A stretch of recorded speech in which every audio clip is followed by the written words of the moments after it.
My name is Olivia Carter, I'm 27 years old, and my life turned upside down at what was supposed to be a joyful family dinner in Seattle. Picture this.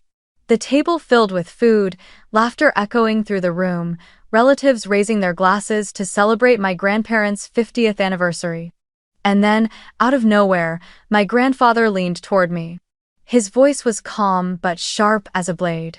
"Olivia, the $300,000 I gave you after graduation, how did you use it?" My heart stopped. "300,000? What do you mean?" I stammered, my fork slipping from my fingers. The room froze. I could feel every eye on me. Across the table, my parents and my sister Emily went pale, their faces tight with panic, like guilty secrets had just been dragged into the light. Within minutes, accusations flew, lies unraveled, and the truth came crashing down in front of everyone. 30 minutes later, the police arrived, and what began as a celebration ended with betrayal, humiliation, and the shattering of a family bond I once thought unbreakable. Betrayal from family cuts the deepest. Have you ever been blindsided like that by the very people you trusted most? Share your story in the comments, I'd love to know where you're watching from. Let me start from the beginning.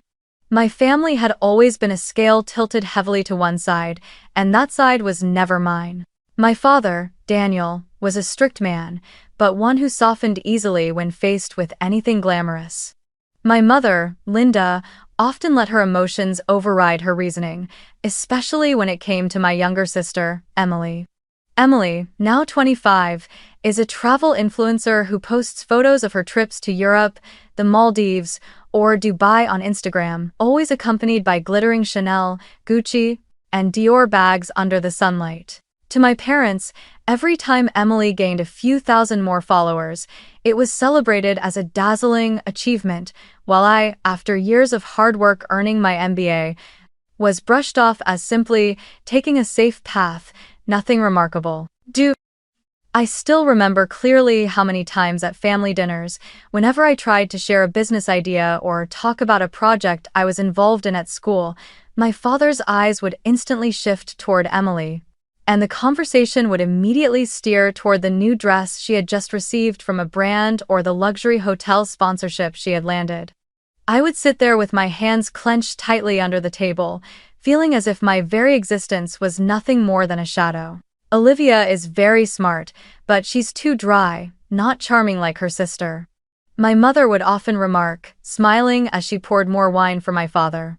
Those seemingly harmless words, repeated year after year, became quiet cuts that sank deep, teaching me to stay silent just to avoid comparison. Emily was used to being placed on a pedestal. She never had to worry about money because my parents always found a way to cover up or rescue her financial mistakes. A maxed-out credit card? My father quietly paid it off. Overspending on luxury travel? My mother would whisper, "Think of it as a little reward for yourself." Meanwhile, every tuition bill, every textbook, every meal in my tiny New York apartment came from endless hours of part-time work, whether at a marketing office or staying up late writing papers for other students. I did not resent it, but I realized early on that if I didn't prove my worth through effort, no one in my family would ever truly see me. Over time, I learned to hide the hurt behind polite smiles, and I turned the unfairness into fuel to push myself forward. I knew I could not change how my parents saw me, nor could I fight for the spotlight against Emily. The only path was to build my own way, where my success did not need applause but had to be strong enough that no one could deny it. That conviction drove me to pursue my MBA, even though in their eyes, I remained the bland child who lacked charm and social grace. After graduation, while my friends were submitting applications to major corporations in New York, I too received an offer from a mid-sized marketing firm. I could have easily accepted, starting a new chapter in the city with a stable salary and a clear career path. But deep down, I still hadn't let go of my dream of opening a cafe and bookshop in Seattle. I wanted to return home, to where my grandparents lived, to the place where my childhood was tied to rainy afternoons spent reading in a wooden house scented with pine, and where I believed I could build a creative space that New York was far too crowded to allow. My grandfather, Richard Carter, 72 years old, was a seasoned businessman in real estate. He was not only the pillar of our family but also the role model who made me believe that with persistence and vision, one could build an enduring legacy. I remembered him sitting with me in the living room overlooking the rose garden, his eyes lighting up as he said, "When you graduate, I'll help you get started." Those words became like a guiding light, strengthening my resolve to finish my education. But in reality, aside from the $100,000 in scholarships he had sponsored for me during my earlier years of study, I received no further support. Still, the belief that my grandfather had faith in my abilities was enough to drive me forward. I never blamed him for withholding more. On the contrary, I told myself that the absence of a safety net was what pushed me to work twice as hard to learn how to survive in an expensive city, balancing part-time jobs to pay the bills while pouring everything I had into my studies. Just as I was torn between staying in New York or returning home, an unexpected message from my Aunt Helen appeared on my screen. She was my father's younger sister, one of the rare people in the family who always showed me genuine care. In her message, she wrote, "Olivia, don't forget to come back to Seattle tomorrow for your grandparents' 50th wedding anniversary. They've been looking forward to seeing you." I read that line again and again, and my heart tightened. 50 years of marriage, a milestone I knew my grandparents had been preparing for a long time. I asked myself why my parents hadn't told me about it, and how I could possibly be absent on such a special day. I picked up the phone and called my mother. Her voice was rushed, unusually flustered. "Olivia, actually, the party might be postponed. Your grandfather isn't feeling well, just a cold, so don't rush back." Before I could respond, Emily cut in, her tone flat, as if she were reading from a prepared script. "Yeah, just stay in New York. The party might not even happen. Grandpa said you don't need to bother coming." The way they both spoke, hurried to the point of being suspiciously obvious, made me freeze. I knew my grandfather too well. He would never miss a family gathering, nor would he keep anything from me. If he had truly been ill, he would have called me himself, not let someone else deliver such vague excuses. A strange instinct crept over me. Something wasn't right. Every word from my mother and Emily felt like a curtain trying to cover something bigger, as if they were deliberately building a script to keep me from going back to Seattle. I set the phone down, my heart pounding fast. The question echoed sharply in my mind. Why didn't they want me to be there on my grandparents' important anniversary? That entire night, I barely slept. I lay in bed in my small New York apartment, my eyes fixed on the ceiling, my mind spinning with unanswered questions. Why were my mother and Emily so quick to stop me from going back to Seattle? Why did they have to use my grandfather's health as an excuse when in all of my 27 years, I had known him never to hide anything about his condition from me? He was always straightforward, never evasive. If he were sick, he would have called me himself, reassuring me not to worry. He would never let someone else speak on his behalf. The more I thought about it, the more I felt that something was wrong, that a truth was being deliberately buried. As soon as the first light of dawn crept through the window, I sat up abruptly. Without another moment of hesitation, I opened my laptop and booked a flight straight to Seattle. My hands trembled as I typed in my card information, not because I hesitated over the expense, but because I knew this trip would open a new chapter and perhaps force open a hidden door of secrets in my family. I packed lightly, just a few clothes, my laptop, and some personal essentials. But I made sure to carefully place in my small suitcase a special gift for my grandfather, a vintage Marantz record player. I had spent weeks scouring vintage shops across New York to find it. I remembered the evenings sipping tea with my grandfather, listening to him recount his youth when jazz was still the soul of small street-side bars. He once told me, "Music is what helps people rise again after failure." I believed that this record player, with its classic design and warm sound, would be the perfect gift to honor my grandparents' half-century of marriage. Just imagining his smile when receiving it warmed my heart, easing some of the unease that had begun to take root inside me. On the flight back to Seattle, I sat by the window, watching white clouds drift lazily outside. Part of me wanted to believe that my mother and Emily had been telling the truth, that my grandfather was indeed unwell and the celebration truly postponed. I pictured him resting in his room, my grandmother sitting beside him holding his hand, the whole family busy taking care of him. If that were the case, then what? I would simply arrive, visit him, give him the gift, and all my suspicions would dissolve into nothing more than needless worry. But another part of me whispered that the truth was not so simple. The urgency in Emily's voice, the way my mother dodged when I pressed for details, all of it felt like tangled threads foreshadowing a hidden curtain about to be pulled aside.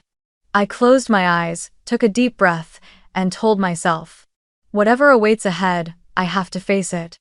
The plane landed in Seattle just as dusk was settling in. I took a taxi straight to Queen Anne, where my grandparents' mansion stood tall among the elegant streets. When the car stopped in front of the black wrought iron gate, intricately designed with floral patterns, my throat tightened. The sight before me was nothing like what I had been told. The house glowed magnificently under the golden light pouring from every window, shimmering like a castle in the city. From a distance, I could already hear the smooth notes of jazz mingling with bursts of laughter and lively conversation, vibrant and full of life. There was no sign of a postponed celebration, nor any hint that my grandfather was unwell. I clutched the gift box tightly in my hands, my heart pounding fast. My steps felt unbearably heavy as I walked toward the main entrance, as if each one was drawing me closer to a truth I wasn't sure I was ready to face. Childhood memories rushed back, running through my grandmother's rose garden, Christmas nights spent gathered around the fireplace. This house had once been the place where I felt most at peace, but tonight it carried a strange duality, both familiar and distant, as if it were testing whether I still belonged here at all. As I stepped through the front door, the scene before me left me stunned. The grand living room sparkled under the glow of a crystal chandelier. Guests in elegant attire raised their glasses in toasts, the soft clinking of wine glasses blending with animated conversations. The tables were laden with fine wines, cured meats, imported cheeses, and exquisite pastries. And at the center of the room stood my grandparents, radiant as if age were nothing more than a number. My grandfather, in a navy suit, held my grandmother's hand tightly, his eyes brimming with joy as he embraced old friends. My grandmother, in a pearl-colored gown, wore a gentle smile, her eyes shining brightly with happiness. I nearly burst into tears seeing them healthy, full of life, nothing like the frail image my mother and Emily had painted. But that joy was fleeting. The moment my gaze fell on my parents and Emily, the atmosphere shifted instantly. They were standing near a banquet table, wine glasses still in hand. When they spotted me, all three froze at once. Emily, in a glittering red dress that accentuated every curve, widened her eyes in shock before quickly turning away, scrambling to hide her unease. My mother, Linda, gripped her glass so tightly that her knuckles turned white, her lips pressed together as if to swallow back the words she had been ready to say.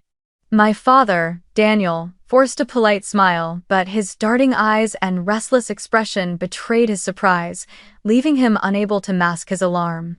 All of those reactions lasted only a few seconds, but to me, they stretched on like an eternity. One thing was painfully clear: they had never wanted me here. In fact, my arrival was like a sudden blow that shattered the carefully constructed script they had prepared. I drew in a deep breath, forcing myself to stay calm. I smiled faintly and nodded to a few familiar guests, people who had known me since childhood, who had watched me grow up.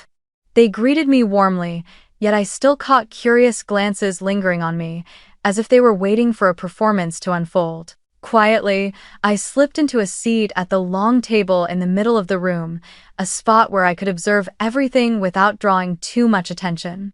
I set the Marantz gift box beside me, keeping my expression composed. My eyes drifted across the lively scene. Laughter, music, and the clinking of glasses filled the air, but inside me, every sound cut like a blade against my growing unease. I could feel the unspoken tension building in this room. Outwardly, everything looked like the perfect anniversary celebration, but beneath the surface, something was on the verge of erupting. I sat silently, watching, my heart restless. Why had they lied just to keep me away from this gathering? And why, when I appeared, did my family react as if I had ripped open a secret they had desperately tried to hide?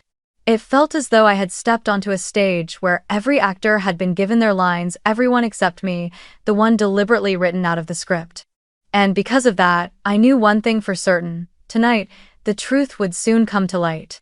The music in the room carried on, a classic jazz tune floating above the glimmer of red wine, swirling in crystal glasses, the endless hum of laughter and chatter filling every corner. I sat at the long table, forcing myself to appear composed even as doubt weighed heavily in my chest. Guests raised their glasses, joyfully toasting my grandparents for reaching half a century of marriage. My grandfather, elegant in his navy suit, looked radiant, a symbol of strength and devotion. I saw his eyes sweep across the room before settling firmly on me. He leaned slightly toward me, the movement subtle yet commanding. His voice rang out not loud, but steady and clear enough to cut through all the surrounding noise. "Olivia, the $300,000 I transferred to you after your graduation. How have you used it?" In that instant, the world seemed to stop. My body froze, my heart slammed against my ribs. The question hit me like an arrow to the chest. I swallowed hard, my lips trembling as the words slipped out in a broken whisper. 300,000? What do you mean? I never received that money. The lively sounds of the party vanished, as though someone had turned a switch and silenced everything at once. The room sank into a suffocating stillness. Guests turned their heads, eyes filled with curiosity, confusion, and a flicker of tension, all fixed on me. My father, Daniel, froze in place, the hand holding his wine glass trembling so badly that the liquid spilled over the rim. My mother, Linda, pressed her lips together so tightly it was as if she were swallowing back every word rising in her throat. And Emily, my sister, who was so used to the spotlight, her face drained of color, her eyes wide as though someone had snatched away her deepest secret. She lowered her gaze, her diamond-studded phone clutched tightly in her hand as if it were the only thing keeping her steady. In that moment, I could hear every pounding beat of my heart echoing in my chest. My grandfather's question was not merely about money, it felt like an indictment being read aloud in the middle of a celebration that should have been filled with joy. I glanced around and saw some guests whispering to each other, while others held their breath, watching as if they were witnessing an unscripted play unfold before their eyes. A chill raced down my spine, but somewhere deep inside, I knew this was the very moment when the truth was about to break through. The air in the room was taut, stretched thin like a violin string on the verge of snapping.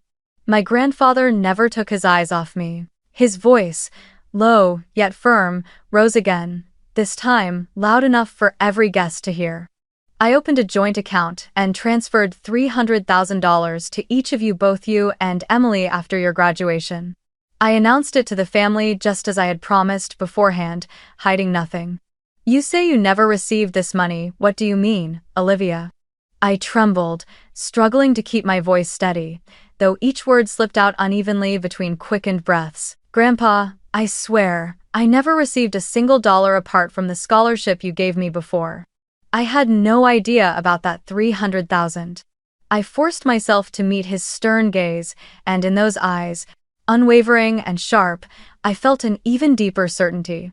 Something terrible had been concealed all along. My grandfather turned to Emily and asked, "And what about you, Emily? Did you receive the money?"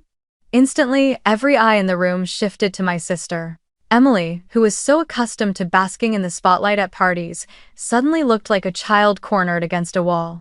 She blinked rapidly, her lips trembling before she stammered out, I borrowed from the joint account, Grandpa. I thought I could invest it, make quick returns, and then pay Olivia back." Her voice cracked, weak and unconvincing, failing to persuade a single soul in the room. At that moment, my Aunt Helen, my father's sister, who had been quietly observing from the start, stepped forward. She cleared her throat, her words sharp as a blade. "Invest? I saw you shopping with armfuls of brand new Chanel and Gucci bags. Not to mention that trip to Paris last month, and suddenly driving a brand new white Mercedes. You call that investing, Emily? A murmur rippled through the crowd of guests. The same faces that had glowed with delight over their wine now darkened with discomfort, even disdain. Emily froze, her hands gripping the back of a chair, her eyes darting toward my mother in a desperate plea for help. My mother jumped in immediately, her voice rushed. Enough, this is something the family can discuss at home. Let's not make a scene in front of everyone. But before she could finish, my grandfather slammed his hand down on the table. The resounding thud silenced the room in an instant. His gaze locked on my mother, his eyes blazing with both disappointment and fury. No, Linda. This will be addressed here, right now. This is not just about money. This is about trust. I trusted all of you, and I want the truth to be spoken in front of everyone. In that charged silence, I could hear my heartbeat pounding like war drums. Emily's face had gone pale. My mother bowed her head to avoid my grandfather's piercing stare, and my father stood frozen like a statue, his lips pressed so tightly together they turned white. I knew then that the facade my family had spent years building was cracking wide open, and my grandfather was determined that no one would escape the truth. Emily, who had always thrived on the stage of endless praise, now appeared small and pitiful. Tears streamed down her face, smudging the layers of expensive makeup, and her voice broke, choked with desperation like a child cornered with no way out. I thought that money was mine, Grandpa. I believed that you loved me, so I had full rights to use it. Her sobs rang hollow, both contrived and despairing, falling into the thick, suffocating air of the room, prompting the guests around her to exchange glances and shake their heads in dismay. My grandfather remained unmoved. His eyes bore into Emily for only a moment before shifting sharply toward my parents. His voice thundered, low and cold, like the gavel striking in a courtroom. And you too? Did you know about this? My father, Daniel, lowered his head. He still clutched the wine glass in his hand, but now it was nothing more than a lifeless prop. His silence was not just avoidance, it was complicity.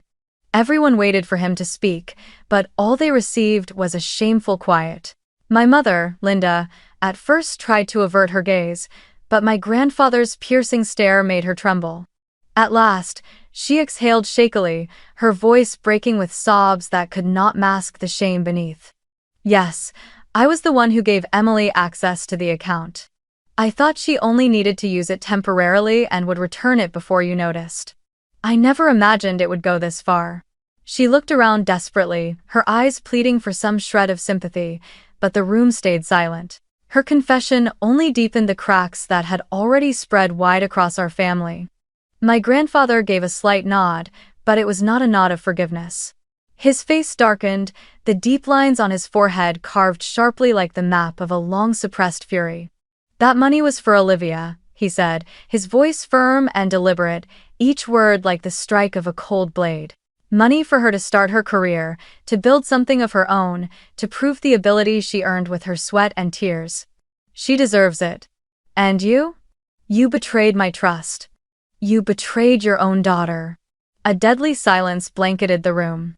I sat frozen, my whole body trembling, torn between pain and a strange sense of wonder because for the first time, in front of the entire family, my grandfather had openly taken my side. The tension snapped when he pulled his phone from the pocket of his suit, his strong fingers tapping decisively across the screen.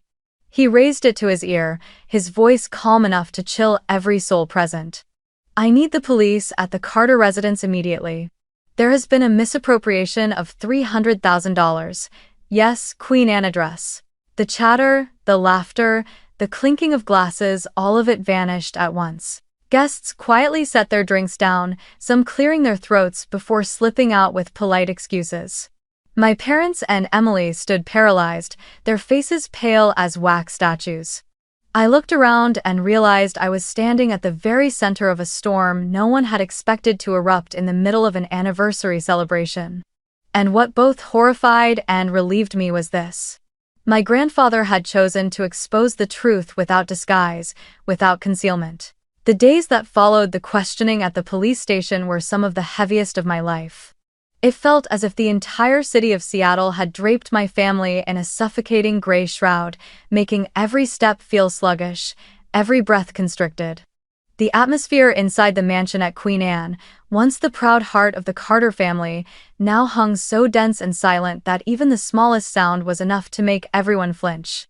News of the incident spread quickly through the neighborhood. Queen Anne was an upper-class community where gossip traveled faster than the wind. The Carter family had once been seen as a symbol of success, a grandfather who had built a remarkable real estate empire, a polished and elegant household that always appeared flawless in public. But in just one night, everything changed. I overheard whispers while passing the corner grocery store. Linda's daughter was accused of stealing $300,000 from her sister.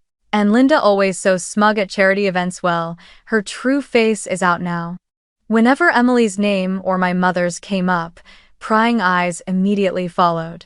Some people feigned pity, others smirked with ridicule, but the worst were the curious stares, as if my family had turned into a public spectacle for their entertainment. Even I, though the victim, could not escape scrutiny. I caught fragments of murmurs. Well, in the end, she benefits. She'll inherit everything anyway. Those words, light as they sounded, cut deep. Because what they didn't know was that what I had lost was far greater than that $300,000. I had lost a part of my family, a part of my childhood, and a part of my trust. My grandfather, Richard Carter, was not the kind of man to let matters fade into silence. With the resolve of a seasoned businessman, he knew that silence meant allowing others to write the story for him. Just 1 week after the scandal, he arranged for his private lawyer to meet him in the study of the mansion. I still remember that afternoon, the sun setting behind the Olympic Mountains, the golden light spilling across a room lined with polished walnut wood. I sat beside him, my heart racing. The lawyer opened his leather briefcase and spread thick folders across the desk. The scratch of his pen against paper sounded like the rhythm of a funeral march. My grandfather wasted no words. His voice rang out, steady and resolute. I want the entire will rewritten. From this day on, this house, valued at more than $2 million, along with the entirety of the real estate investment fund, will go solely to Olivia. Daniel, Linda, and Emily will no longer appear on any inheritance papers. The lawyer looked up and nodded, his eyes betraying the gravity of the decision. He carefully recorded every word, as if sealing the fate of my family in ink. I sat there with my hands tightly clasped, my chest tightening. I knew my grandfather was doing this to protect me, to ensure that no one could ever take anything from me again. But at the same time, I understood, this was the final severing of ties, a quiet but irreversible sentence. The trial took place not long after swift, yet unbearably heavy. The courtroom was stark and bright, its gallery filled with reporters and curious onlookers. I sat in the front row, facing the judge, while Emily and my mother sat together at the defendant's side. Emily hid behind oversized sunglasses, her once glossy blonde hair now tangled and draped messily across her face. My mother, Linda, looked thinner, her cheeks hollow, her shoulders slumped under the crushing weight of every stare. The woman who had once walked proudly through charity galas now appeared only as a worn-out shadow. The judge read the indictment, his voice steady but striking like hammer blows. Emily Carter and Linda Carter are charged with felony theft, the unlawful taking of property of significant value. After multiple hearings, the court sentences both defendants to 3 years of probation, with the condition that they repay the full $300,000 along with additional administrative fines. The entire room fell silent. I could hear the frantic scratching of reporters' pens as they captured every word, as if etching my family's disgrace into the history of the city. To comply with the sentence, they were forced to sell nearly everything of value. The gleaming white Mercedes Emily had flaunted across Instagram, the piles of Chanel and Gucci bags she had showcased weekly, the jewelry my mother had collected over years of pride, all of it went up for auction. Yet even then, the total barely reached $50,000. A pitiful sum, no more than a drop in the ocean. The rest became a crushing debt, one they would have to repay in installments for years to come, under the court's stern warning.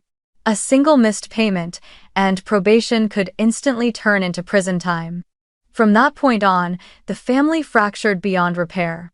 My father, Daniel, all but disappeared from the few meals that still remained. He withdrew into silence, a man stripped of all dignity. I had never seen him cry, but his bloodshot eyes and vacant posture in the living room spoke more loudly than tears ever could. That shame, I knew, was something he would never be able to wash away. My mother and Emily moved into a rundown apartment on the outskirts of the city. The place was small, its walls stained and its roof leaking, a complete contrast to the lavish lifestyle they once flaunted. They avoided relatives and friends, never showing their faces at any gatherings again. Emily vanished from social media entirely, her Instagram account, once boasting tens of thousands of followers, now locked and silent. My mother, who had once been meticulous about her appearance, became just another weary middle-aged woman shopping at discount markets, dodging the eyes of neighbors. As for me, after many sleepless nights, I made a decision that changed the course of my life. I moved back to Seattle to live with my grandfather and Aunt Helen. They were the only two who had stood firmly by my side throughout the storm. When I unpacked my things in my old bedroom, my grandfather simply said, "You don't have to worry anymore. This is your home." I embraced him, and for the first time in years, my tears flowed not from pain but from the relief of finding a true anchor again. With his unwavering support, I began to build my dream. A cafe bookshop in the heart of the city. On the first day I signed the lease for the storefront, my hands shook so badly I could barely hold the pen. But my grandfather laid a steady hand on my shoulder, his voice warm and steady. "You can do this. This is your chance to turn pain into strength." Every morning, I went with Aunt Helen to local publishers to select new books. We wanted the cafe to be more than a place to drink coffee. It had to be a space where people could find knowledge and inspiration. My grandfather quietly tended to the small garden at the entrance. He planted rows of roses, the very kind my grandmother had loved, as a way of preserving the memory of their half-century of love. Day by day, the cafe began to grow into a gathering place. Customers came not only to enjoy coffee but also to join book readings, share ideas, and meet friends. I realized I was building more than a store, I was rebuilding a home. And this home wasn't rooted in money or luxury but in trust, honesty, and genuine affection. The rhythm of my heartbeat no longer raced with the chaos of the past. It pulsed steadily, reassuringly, reminding me that I had stepped into a new chapter. A chapter no longer shadowed by betrayal, but filled with the light of trust and hope. 1 year later, life had transformed more than I ever imagined. The cafe, bookshop, named Carter's Corner, officially opened on a crisp spring morning, and within just a few months, it became a familiar destination for Seattle's young crowd. The red brick walls lined with shelves of books, the rich aroma of roasted coffee drifting through the air, and the regular book readings and small discussions turned the space into a lively cultural corner in the heart of the city. I often sat behind the counter, watching guests come and go, listening to their laughter, and feeling a quiet joy swell inside me. The dream I once clung to had finally become real. My grandfather became the most special of all regulars. Every morning he came, choosing a corner by the window, opening his copy of the Seattle Times, and ordering a cappuccino. The sight of him turning each page, the morning light falling across his weathered yet contented face, always gave me a sense of peace. Aunt Helen helped me manage the cafe, from bookkeeping and inventory to chatting with customers. She often said the place was more than a business, it was proof of the power of honesty and relentless effort. One day she teased, "That quiet Olivia who used to sit silently at the family dinner table now has an entire community of her own." I only smiled, knowing she understood me better than anyone. In stark contrast to the vibrant life I was building, my parents and Emily now struggled in a shabby apartment on the outskirts of town. With no social media spotlight left, Emily vanished from Instagram, avoiding friends and sidestepping the neighbors' whispers. My mother worked part-time at an office, while my father drowned in silence, unable to lift his head in front of relatives. They chose to retreat, to cut themselves off from gatherings, as if the shadows could forever conceal the stain of their past. But I knew that was the price they had to pay for the choices they had made. Sometimes, while writing in the ledger at the end of the day, I thought about everything that had happened. The $300,000 was gone, and I knew I would likely never see it returned. But what I gained was worth far more. The trust of my grandfather, the companionship of Aunt Helen, and, most importantly, the faith I rediscovered within myself. I realized money could buy many things, but it could never buy back trust once it had been broken. And so that became my guiding principle. Greed destroys, but truth and trust endure. The money may be lost, but the lesson will remain forever. That afternoon, after tidying up the cafe and seeing off the last customer, I locked the doors of Carter's Corner. The sun dipped behind the Olympic Mountains, painting the sky in shades of crimson, its glow reflecting off the tall buildings of Seattle. I stood still for a moment, took a deep breath, and smiled. My new life began here, a life built on honesty, resilience, and true love. And I knew that no matter how long the road ahead might be, I had finally found a path no one could ever take from me. And here are a few words I want to share with those of you listening to this story. Perhaps there is no pain deeper than being betrayed by the very people you once trusted completely. When outsiders hurt us, we can remind ourselves that they don't know us, that they are not tied to us. But when it is family, the people we call blood, who turn their backs, the pain feels like a knife driven straight into the heart, sharp, unbelievable, and almost unbearable. Many fall into the spiral of self-blame, asking, was I not good enough? Was it my fault that they treated me this way? But the truth is, you never deserved such injustice. Being betrayed does not mean you lack value. It only exposes the weakness, selfishness, or greed of others. And sometimes, life uses those painful falls to force us to rise, to see more clearly the path we are meant to take. Family may be the place where you were born, but it is not always the place that gives you the love you deserve. True love does not come from the labels of father, mother, brother, or sister. It comes from respect, from trust, and from walking beside you when you need it most. If you have ever been hurt by your family, remember that you still have the right to create a new family, not by blood, but by heart. That could be loyal friends, trusted colleagues, or even strangers who stepped in and offered you warmth. Do not let the past shackle you. Let it become a lesson, proof of how strong you truly are for surviving wounds that once felt impossible to heal. Believe in your own worth. Invest in your dreams, no matter who mocks or doubts you. Use that pain as fuel to light the path you are walking. One day, when you are standing tall, when you have achieved success, you will look back and smile. It was betrayal that taught you how to rely on yourself, how to build a life no one can ever take away. And above all, never forget that you are worthy of love and respect. If your family once failed to give you that, then give it to yourself. Love yourself, honor your efforts, and build a life you can be proud of. Because in the end, being true to yourself is the strongest foundation for happiness.